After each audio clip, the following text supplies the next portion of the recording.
BNF, o nosso ponto de encontro diário pela força da verdade.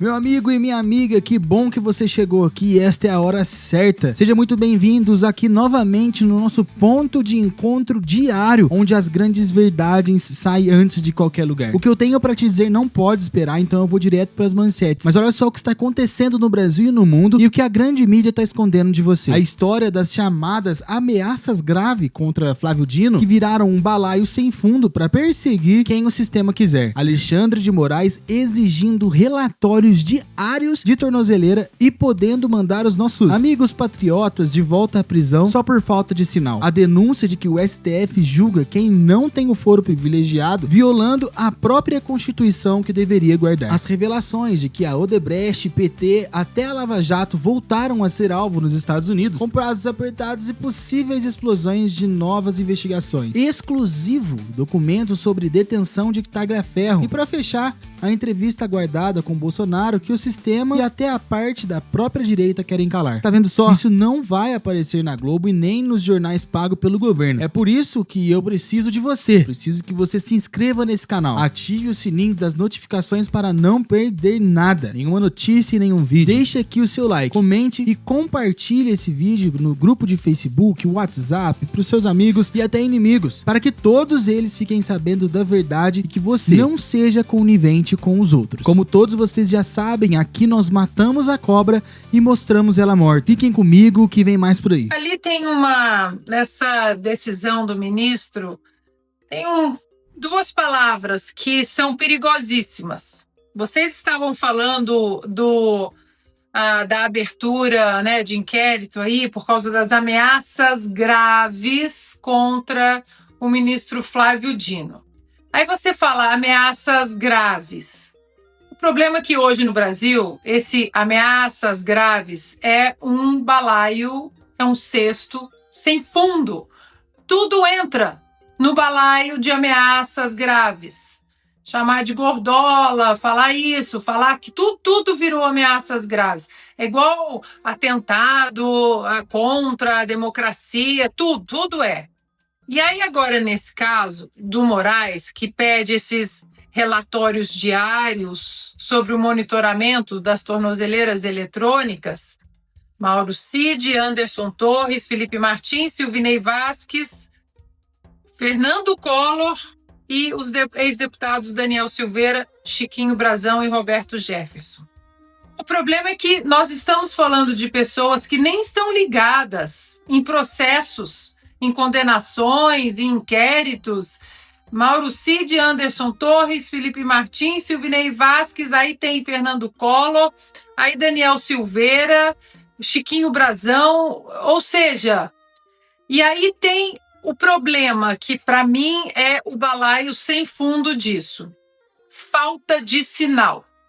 Monitoramento para detectar possíveis faltas de sinais.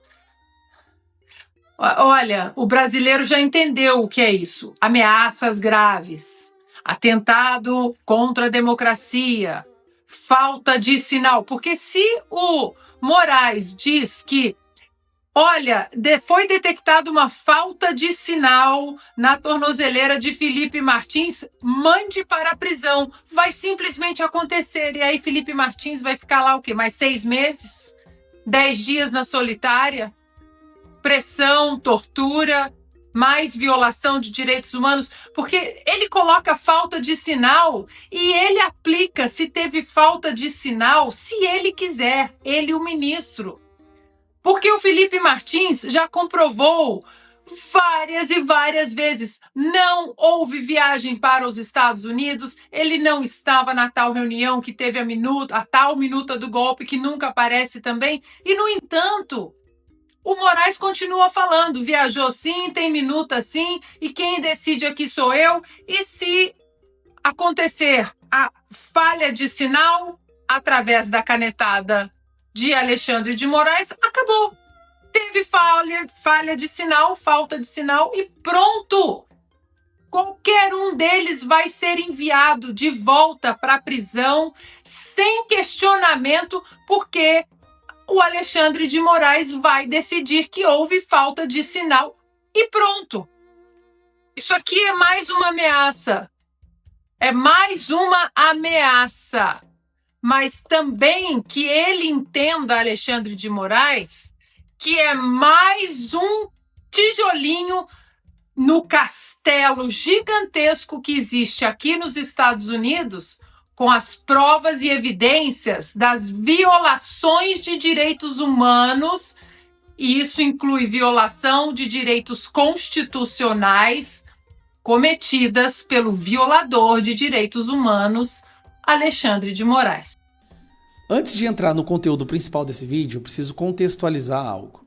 O mentor, a cabeça por trás de todo esse processo de degradação, de autoritarismo que aconteceu com o judiciário brasileiro, não foi o Alexandre de Moraes. O mentor, a mente por trás disso, quem arquitetou tudo, foi este cidadão aqui, ó, Gilmar Mendes. Gilmar Mendes, muito inteligente, muito esperto, pensou, cara, eu vou usar a vaidade do Alexandre de Moraes, porque é uma pessoa extremamente vaidosa, a coragem dele, porque ele aparentemente é uma pessoa corajosa, e vou colocar ele como ponta de lança. Ele vai ser a cara da defesa da democracia, garantindo ao Alexandre de Moraes que ele cuidaria da retaguarda, ou seja, ele seria o responsável por garantir que haveria uma unidade, né, uma ação em corpo para defender tudo que o Alexandre de Moraes fizesse. Falou, Alexandre, tudo que você fizer, eu garanto que eu consigo os votos, tanto no plenário quanto na turma, para a gente poder validar ou legitimar as suas ações, por mais absurdas e autoritárias que elas sejam. Isso vem acontecendo desde 2019. Por isso que este cidadão, esse ministro do STF, Gilmar Mendes, é o que mais dá entrevistas para falar em defesa do STF, contra a Lei Magnitsky, em defesa do Alexandre de Moraes. Porque ele sabe que quando as ruínas desse castelo de cartas que eles fizerem cair, ele vai ser o que mais vai sofrer. Então ele começa a articular e faz visita para banco e já conversou com todos os grandes CEOs dos bancos do Brasil e tenta inventar uma lei. Agora está forçando, né, coagindo o Congresso a aprovar uma lei para proteger os ministros do STF de sanções, basicamente impedindo que a Magnitsky alcance o Brasil. Lembrando que a Magnitsky no Brasil tem 16 pessoas sancionadas. Dentre essas 16, 15 são traficantes, tráfico de ser humano, terroristas, financiadores de terroristas. Sim, a pior espécie. No meio desses 16 está lá o Alexandre de Moraes. Agora já aumentou, né? Fica a esposa do Alexandre de Moraes e também as empresas dele, o Instituto e o Escritório de Advocacia. Dito isso, vamos escutar o que o cidadão aqui falou. Nós estamos nos debruçando sobre um debate de lei anti-embargos para proteger as autoridades e também aquelas chamadas entidades que sofrem sanções secundárias, como bancos, prestadores de serviços. Então é preciso entrar um pouco neste mundo e discutir isso. E acho que o Congresso é o locus adequado para esse tipo de proteção. Ele quer... É essa parte que eu fico preocupado, porque ele é um cara inteligente. Isso é inegável. O Gilmar Mendes é uma das pessoas mais inteligentes que já passou no STF, tá? Ele sabe que não tem como burlar a Magnitsky. A Magnitsky, ela não é aplicada no Brasil, ela é aplicada nos Estados Unidos. Os bancos que não a seguirem simplesmente não poderão mais fazer negócios nos Estados Unidos nem terão acesso ao sistema internacional. É isso que não tem como nenhuma legislação brasileira mudar, e ele sabe disso. Isso aqui é um desespero de alguém que está tentando, de alguma forma, se agarrar a uma esperança imaginária. A minha pergunta aqui ele de novo. é, enquanto não existe essa legislação, o que os bancos do Brasil podem fazer, aqueles cujas pessoas que foram sancionadas têm contas? Até aqui os bancos têm interpretado que as sanções não são extensíveis ou aplicáveis. É esse o entendimento. Isso é mentira, tá? Os diretores, os presidentes dos bancos sabem que virão multas, que virão sanções, que virão impedimento de usar bandeiras de cartão de crédito, que são americanas, Visa, Mastercard, Diner, são todas americanas. Imagine um banco não podendo ter cartão de crédito. Imagine um banco não poder fazer uso do sistema internacional, do sistema financeiro internacional. Esse banco ele deixa de existir. Na verdade, isso aqui é o Alexandre de Moraes não falando o que os bancos disseram, mas tentando passar uma mensagem para os bancos. Ó, vocês não sancionam isso não. Mas agora, eu quero só que você escuta. Caçamos o visto de todos os ministros do PGR e de vários servidores públicos, inclusive de baixo escalão, para entenderem que as sanções são amplas. Nós aplicamos o que diziam que era impossível, sanção Magnitsky a Alexandre de Moraes. Nós expandimos a sanção Magnitsky às pessoas jurídicas, o instituto que faz a blindagem patrimonial do Alexandre de Moraes e o escritório de advocacia, que é a origem da sua fortuna. E também a sua esposa, que é a advogada prodígio, que obviamente é o braço financeiro da família. Todas essas etapas foram atingidas. O que precisamos fazer a partir de agora? Nós precisamos garantir que todo o peso das sanções sejam sentidos, antes de sancionarmos novos ministros. Lembrando, já está declarado, as novas sanções virão contra Flávio Dino e Gilmar Mendes. O que o Paulo está falando aqui agora? Antes de sancionar novos ministros, os Estados Unidos vão se certificar de que a sanção contra Alexandre de Moraes e a esposa dele tenham surtido efeito. Ou seja, não adianta nada ficar sancionando um monte de gente com a impressão de que isso não tem efeito nenhum. No início do mês de setembro, a OFAC, né, o Departamento Financeiro dos Estados Unidos, mandou uma carta para bancos brasileiros justamente perguntando, e aí, vocês fizeram o que a gente está falando? Senão vocês vão perder acesso ao mundo. Ou vocês vão virar uma ilha, isolados. E até agora, aparentemente, não houve uma resposta. Aí que o pau vai comer. Então continua, vamos vendo aqui. Antes de novos nomes serem acrescentados, e vocês vão ter que ter paciência, nós precisamos passar por essa fase que nós estamos passando agora. A fase do choro e do ranger de dentes. A fase de contas, sites que caem do ar, contas canceladas. Eu vou noticiar aqui no Paulo Figueiredo Show, anota aqui, câmera 2. Agora sim. Anotem aí, eu ainda vou noticiar no Paulo Figueiredo Show que a conta do iCloud do Alexandre foi cancelada, que a conta do WhatsApp do Alexandre vai ser cancelada. Eu ainda vou noticiar aqui nesse programa, no Paulo Figueiredo Show, uma terça, uma quarta ou uma quinta, você ouvirá essa notícia aqui. Dani Lima vai estar desesperada, porque ela não vai ter mais com quem conversar por WhatsApp, e você vai estar aqui rindo comigo. Não vai haver mais conta em rede social, não vai haver mais Microsoft Teams para fazer audiência virtual, não vai haver mais WhatsApp, não vai mais ter iPhone, e não adianta comprar não sei se vende na Havan, se vende celular, mas não adianta ir na Havan comprar Android vagabundo para usar a conta do Google, não, porque a gente vai descobrir a sua conta do Google e o seu conta no Google Play também será desconectada. Quero você usando aquele Nokia antigo, aquele tijolão bacana, usando uma pochete por baixo dessa tua capa de pseudo-juiz. Bom, e aí ele não para.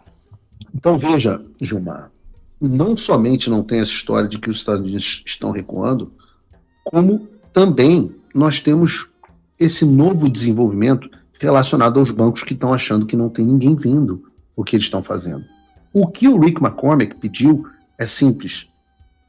Já que os bancos brasileiros estão interpretando de forma alucinada a lei Magnitsky, eu peço ao Departamento do Tesouro que cite especificamente as obrigações que eles devem cumprir.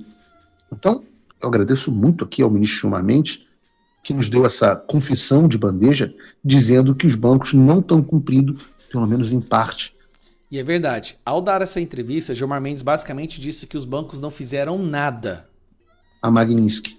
Certamente o Departamento de Tesouro dos Estados Unidos vai achar essa informação muito interessante. Agora, se eu fosse da Faria Lima, e eu tenho falado isso, eu estaria de olho. Não somente pelas multas bilionárias que nós já citamos como sendo possíveis e prováveis aos que descumprirem a Magnitsky, mas também porque, se ficar provado, e o Gilmar Mendes está fazendo isso por nós, obrigado, que os bancos estão deliberadamente descumprindo as sanções americanas para proteger um violador de direitos humanos, aí as sanções secundárias podem não ser mais somente contra o BTG, o Itaú, o Banco do Brasil, mas também contra os CEOs e os demais tomadores de decisão. A pergunta que fica, portanto, cara, é a seguinte... Peraí, essa aí eu não tinha... Então, basicamente, se os bancos continuarem a não fazer nada, pelo que o Paulo falou, eles vão para cima dos presidentes dos bancos, dos CEOs desses bancos também, porque são eles que estão trabalhando para manter essa proteção. Isso é paulada, cara. Isso aí é paulada. Até onde a Faria Lima e os seus integrantes estão dispostos a ir para defender Alexandre, em breve Gilmar. Será que eles estão mesmo dispostos a enfrentar as sanções secundárias por causa deles? Veremos. O que eu sei é o seguinte: toda essa movimentação do Supremo para tentar escapar, mesmo que um pouco das sanções, mostra que eles estão desesperados. Reparem que nós nunca mais tivemos efetivamente piadas sobre Magnitsky, que ninguém mais brinca dizendo, fazendo aposta para saber quem vai perder o visto primeiro, até porque todos eles perderam.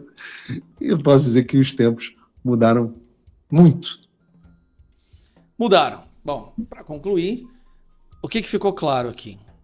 Gilmar Mendes, ao dar uma entrevista falando que não teve alteração nenhuma na vida do Moraes e de ninguém, ele declaradamente fala, então, ele confessa que os bancos não fizeram nada.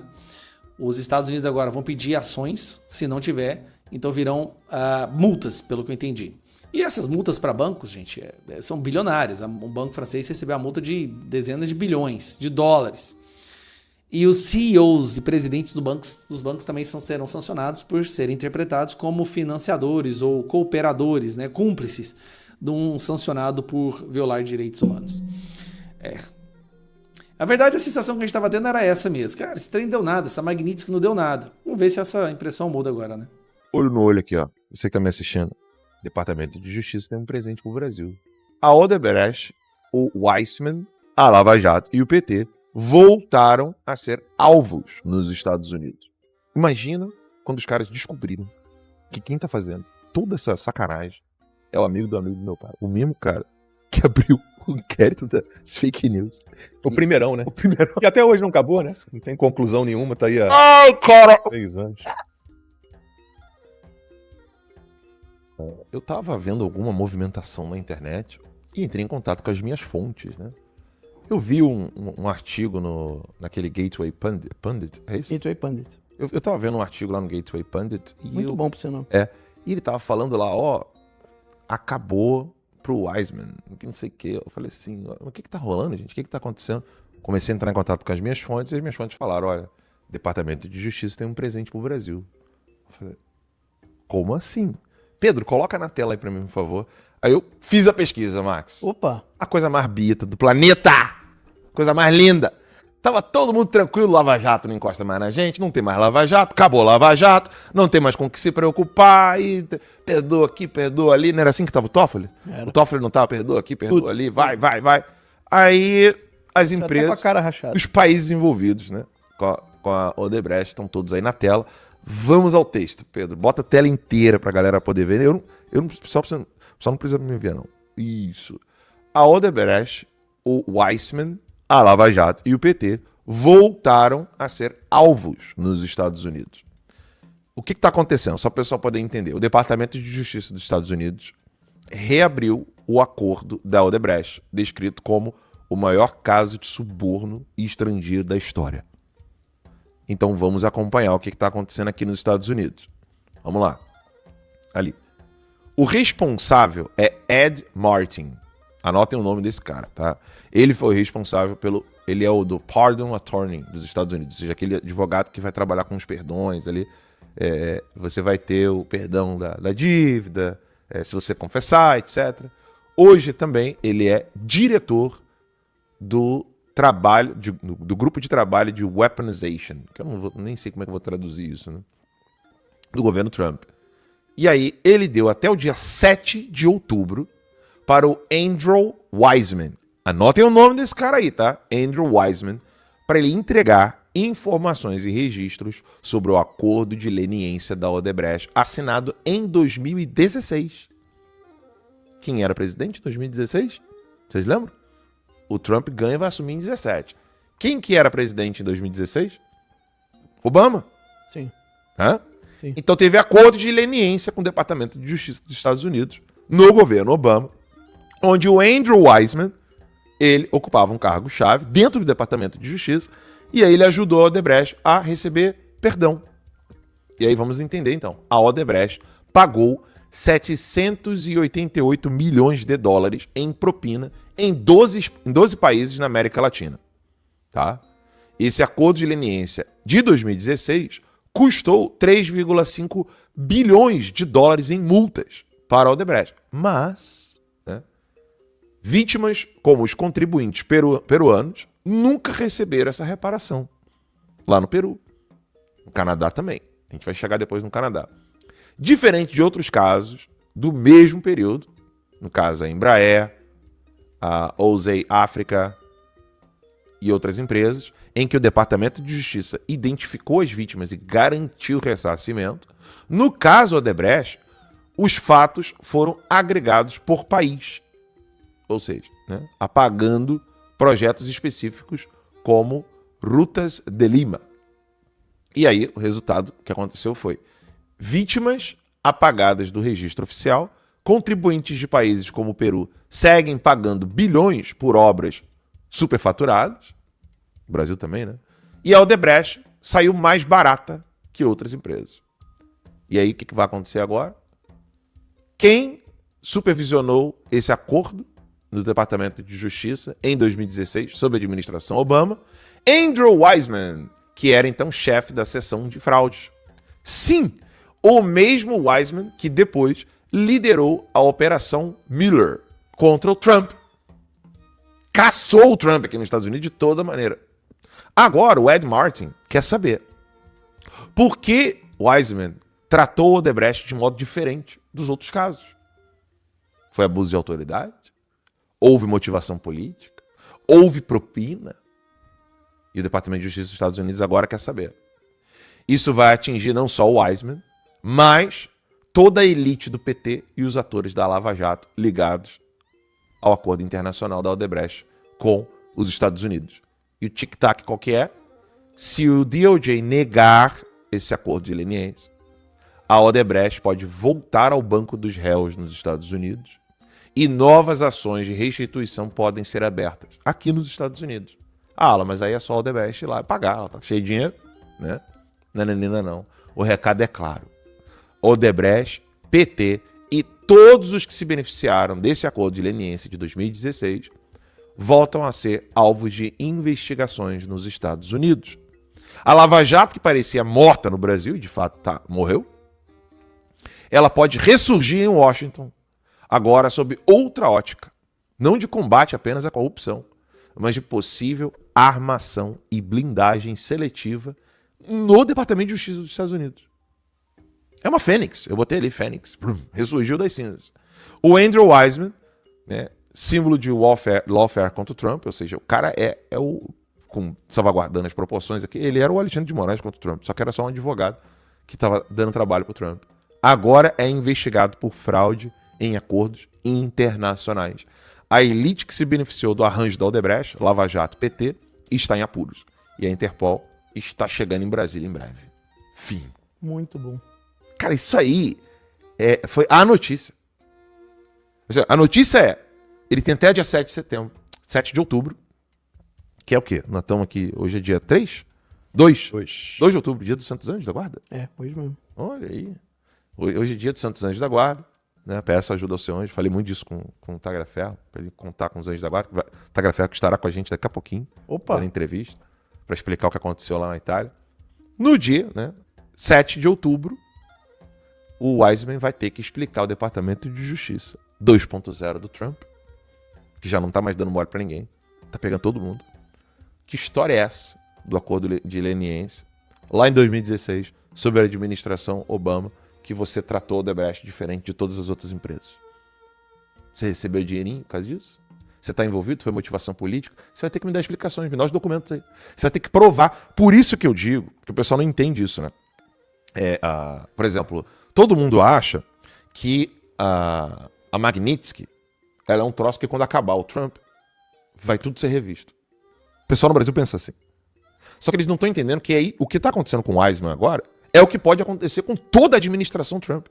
Todo mundo do secretário de Tesouro, todo mundo da Secretaria de Estado, Secretaria de Tesouro, Secretaria de Estado, Departamento de Justiça. Se a Magnitsky não estivesse sendo aplicado de modo legal, ou seja, de acordo com a lei, com tudo certinho, essa galera toda manhã vai pro banco dos réus. É isso aí. É isso então, que a galera não entende. O pessoal não entendeu que o que os Estados Unidos hoje, que o país, a administração Trump está acusando o Moraes de fazer, acusando não, né? Comprovando que ele fez e penalizando administrativamente, está comprovado. Absolutamente comprovado. Então não tem como reverter. É por isso que o Barroso está chorando no chuveiro. É sério isso. E é por isso que as pessoas aqui, elas tendem a obedecer mais o governo. Na Inglaterra também.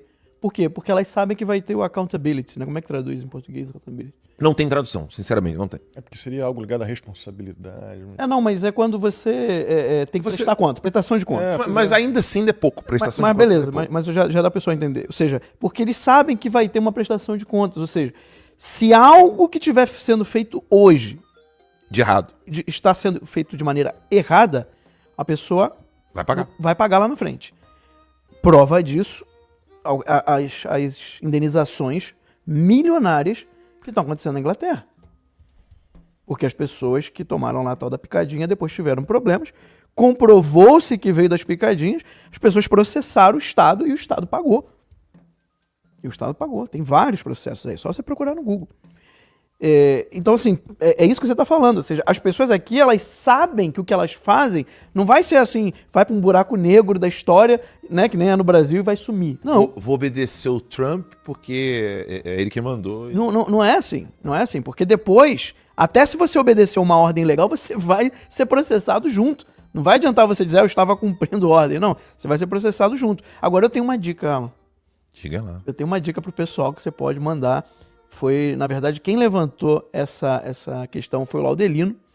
Né? Lá atrás, quando o Toffoli começou... Eu nem estava aqui ainda nos Estados Unidos. Quando o Toffoli começou a perdoar todo mundo da Lava Jato, as empresas, a Odebrecht, lembra que ele perdoou? Não sei se chegava a ser bilhão, mas acho que era, né? Bilhão. Era bilhão de multa, né? Continua perdoando. Ele foi perdoando. Então, o que acontece? Vocês vão lembrar, a pessoa que está me ouvindo aqui, vocês também vão lembrar.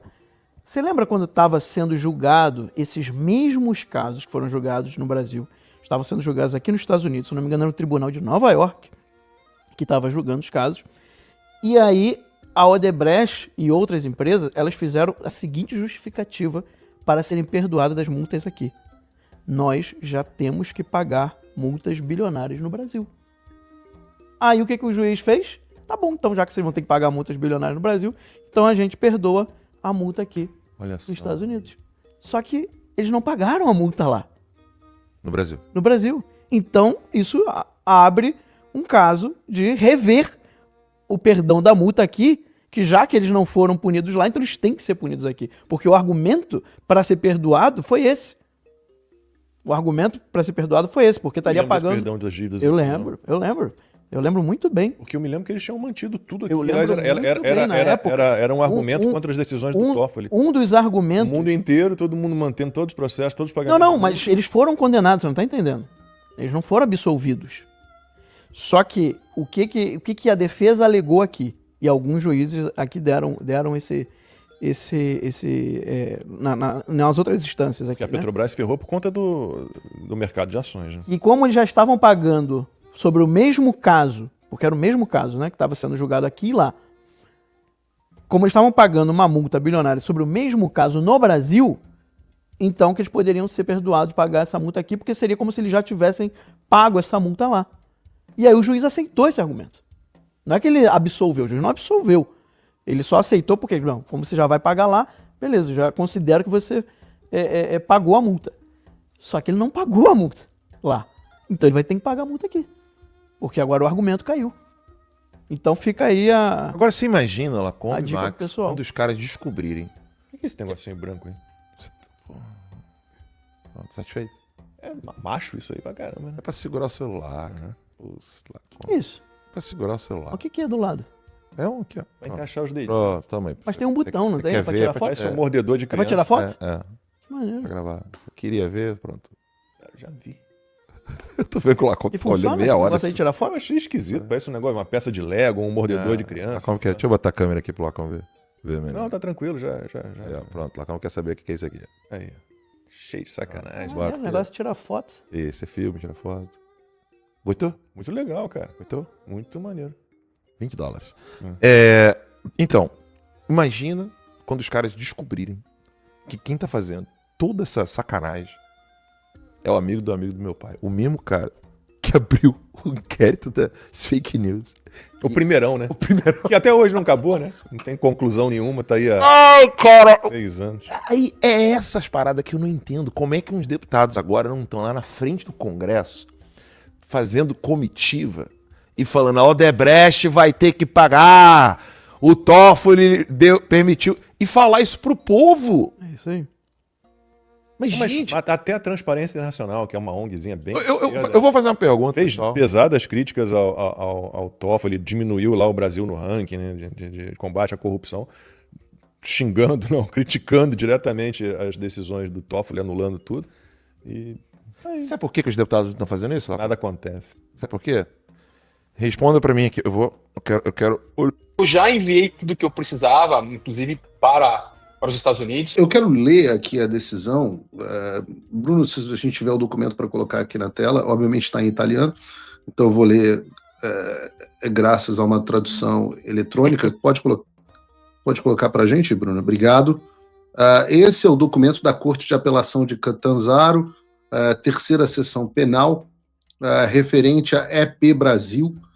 A corte assim composta por Dotti Antônio Batalha, Antônio Guilho e Paula Siriaco, reunida na Câmara de Conselho, ou seja, foi uma decisão colegiada, não foi uma decisão unilateral, emitiu a seguinte ordem sobre o pedido de aplicação de medida cautelar para fins de extradição apresentado pelo Ministério da Justiça, o Ministério da Justiça italiano, nos termos do artigo 714 do Código de Processo Penal, em relação a Eduardo de Oliveira Talhaferro, nascido no Brasil e tal.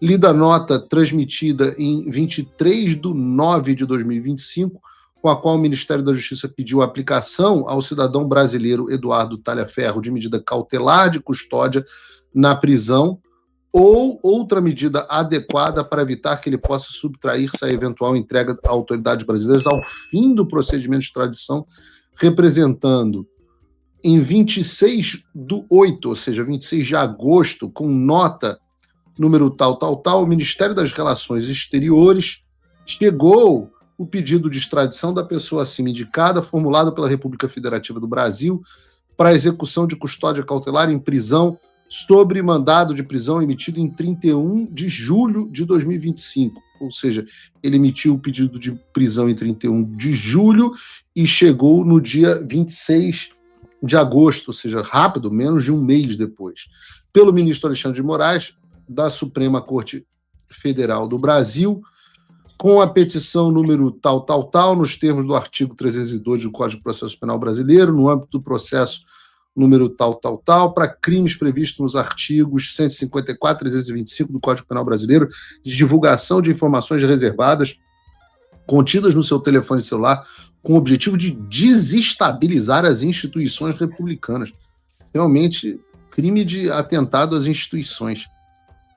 Diz aqui que em 22 de setembro, a Direção Central da Polícia Criminal, Serviço para a Cooperação Internacional de Polícia, informou que Eduardo Talhaferro está localizado em, e aí deu o seu endereço. É necessário assegurar que Eduardo Talhaferro não se subtraia à eventual entrega ao final do procedimento de extradição, considerando que até hoje ele se subtraiu à execução da medida.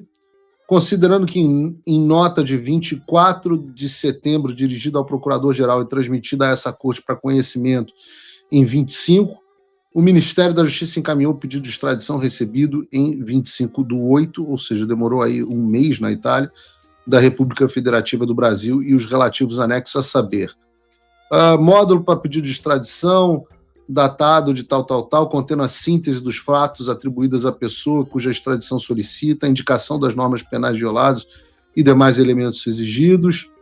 B, mandado de prisão de 31/7 no âmbito do processo tal. E C, relatório da Polícia Federal. D, parecer da Procuradoria de 30/7 e E, versão de toda a documentação em língua italiana. Considerando que existem os pressupostos para a aplicação da medida cautelar coercitiva destinada a garantir que a pessoa cuja extradição é solicitada não se subtrai a eventual entrega, observa-se contra o sujeito foi emitida medida restritiva da liberdade pessoal, um mandado de prisão cautelar em tal, nos autos da por Alexandre de Moraes. Da medida restritiva emergem graves indícios do delito de revelação de segredo de ofício, agravado pelos artigos tal. Resulta que, em particular, Eduardo Talhaferro foi indiciado com base na análise do seu conteúdo do seu telefone celular, e aí ele lista aqui as coisas que você teria passado informações para a Folha de São Paulo e tudo mais. Não emergem, por outro lado, condições impeditivas da extradição, nos termos babá. Considerando que o comportamento do sujeito, afastando-se do Brasil há tempo considerável, indica vontade de eludir responsabilidades e evitar a entrega, e que não há medidas menos gravosas que assegurem a apresentação, decidi-se aplicar, em relação ao grau e à natureza das exigências cautelares, as medidas previstas no artigo tal. Decisão. Aplica-se a Eduardo Talhaferro, residente em tal, as medidas cautelares e aí ele entra efetivamente no que se aplicou. Da obrigação de permanecer no município de residência, proibido de se ausentar sem autorização do juiz do território do município, apresentar-se sem atraso ao comando da estação Carabinieri para declarar o lugar onde fixa a própria residência e os horários e locais em que será diariamente encontrado para os necessários controles, com obrigação de comunicar previamente à mesma autoridade eventuais variações dos lugares e horários indicados. Ordena-se a execução ao comando de Carabinieri competente por território, dispondo-se que no ato da sua notificação sejam retirados o passaporte e outros eventuais documentos válidos para o exterior. E é isso. Então, basicamente, a decisão contra você pede para que você continue na comarca que se encontra. É isso? É exatamente isso, que eu continue na comarca e posso sofrer alguns controles, né? Eles podem vir me visitar, ver se está tudo ok. Se eu continuo morando aqui, nada além disso, não tem prisão, nem medida que eu não possa falar na internet, não aprender no meu celular, nada. Só reter os meus documentos para que eu não me ausente da Itália e restringir a minha circulação somente no município. Não estou impedido de ir para outro local, até mudar de residência, mas com o quê? Avisando a própria justiça italiana. Isso tem algum impacto especificamente para você, Talhaferro? Nenhum, Figueiredo. Nenhum, porque eu continuo denunciando, eu continuo fazendo as coisas. Eu já enviei tudo o que eu precisava, inclusive para os Estados Unidos. Está um pouco em sigilo ainda, não posso falar para quem, quando, como foi feito isso. Mas o que eu tinha que fazer, eu já fiz. Eu só continuo relembrando o próprio Moraes e o próprio povo brasileiro de que existem mais coisas. Mas assim, com relação à minha vida, nada. Eu só não vou poder, por exemplo, sem avisar a corte, de ir para um outro município, de ir para outro lugar. Mas onde eu tô, eu tenho tudo que eu preciso. Para mim não muda nada. Você está bem aí, abrigado, em condições confortáveis, minimamente confortáveis e seguras, certo? Condições básicas, eu tenho a previsão de mudar desse município até o final do mês para um outro município no norte. Eu estou no sul da Itália, a região de Catanzaro pertence à Calabria e eu estou me mudando para a região do Piemonte, que é outra região. Mas tudo isso vai ser oficiado ao juiz e mudar, porque já tem um apartamento, inclusive, lá em curso para que eu me mude. Porque aqui no sul da Itália é maravilhoso, é muito bom, mas é um pouco precário de algumas questões de infraestrutura. Lá sim eu vou ter uma vida um pouco melhor do que eu estou tendo aqui. Mas assim, nada que me falta. Comida, cama, nada me falta. Para quem não sabe, a Itália, a região do sul da Itália é, num certo sentido, comparado muito ao Nordeste brasileiro, né? É a região mais pobre da Itália, de onde, inclusive, normalmente vem os mafiosos, viu, Talhaferro? Cuidado aí, você. Eu tô esperto aqui, né? Eu sei, conheço toda a região de já. Mafioso, o Alexandre entende. Exatamente. E eu, na verdade, não sou, né? Eu sou somente um golpista na boca do Alexandre de Moraes. É o mais novo golpista. Antigamente, o maior inimigo dele era Alan dos Santos e você. Agora, acredito que o maior inimigo dele, eu consegui tomar o lugar de vocês. Hoje, o maior inimigo dele sou eu. Com o maior prazer. Não se eu puder evitar. Eu ainda vou te passar nisso. Que ainda tem muita coisa. Então, nós vamos brigar pesado, viu? Minha caixinha de maldades ainda não foi fechada. As sanções de vista aos ministros do STF e a Magnífica do Alexandre estão aí. Pela primeira vez o jogo virou. Alexandre de Moraes aceitou hoje meu pedido para entrevistar Jair Messias Bolsonaro. Eu, que sou um dos grandes apoiadores da direita no Brasil, entrevistei todos os líderes da direita, sempre estive com a direita, sempre estive com a família Bolsonaro. Me causa surpresa hoje ouvir críticas da direita de pessoas que não querem que o presidente Bolsonaro se pronuncie ou fale. Me surpreende demais e me causa até arrepios. Por que que a direita não quer que o presidente fale? Quais são as intenções das pessoas que querem que o presidente fique calado? Eu sempre fui um crítico, costumar só olhar nas minhas redes sociais do STF e de tudo que aconteceu até aqui. Então eu peço para vocês apoio para que a entrevista do presidente saia no podcast Café com Ferri. Outros veículos também pediram e hoje me surpreende que a direita quer que o presidente Bolsonaro fale em outros veículos como Veja e Folha de São Paulo e não aqui. Que já entrevistou toda a direita, que apoiou a direita todo o tempo, que quer o melhor para o Brasil sempre e para o próprio presidente Bolsonaro. Vamos ver as cenas desses próximos capítulos. A gente está esperando a decisão do presidente, dos advogados do presidente, para ver se eles vão apoiar o nosso pedido de entrevista que foi aceito pelo ministro Alexandre de Moraes. Vamos ver o que vai acontecer daqui para frente. Mas, reforço, me causa muita surpresa que um dos maiores apoiadores da direita, hoje, a direita não querer que eu entreviste o presidente Bolsonaro. Desconfie de quem quer o presidente Bolsonaro calado na direita, ainda mais na esquerda. Meus amigos, foi tão especial ter essa conversa com vocês aqui hoje. E guarda bem, o sininho é que garante que a nossa voz não seja calada. E eu conto contigo. Novamente, se inscreva no canal, ative o sininho, porque ele é o nosso aliado contra a censura. Deixa o like, comente, compartilhe esse vídeo. Isso fortalece demais essa corrente de patriotas. E para eu saber que você está firme comigo nessa luta, escreva aí nos comentários, detenção de Tagliaferro. Eu vou acompanhar de perto cada comentário. E já se prepara, que no próximo vídeo eu vou trazer mais verdades que o sistema jamais teria coragem de expor. É hora de ouvir a verdade. O despertar se chama Brasil Nova Força. BNF, o nosso ponto de encontro diário pela força da verdade.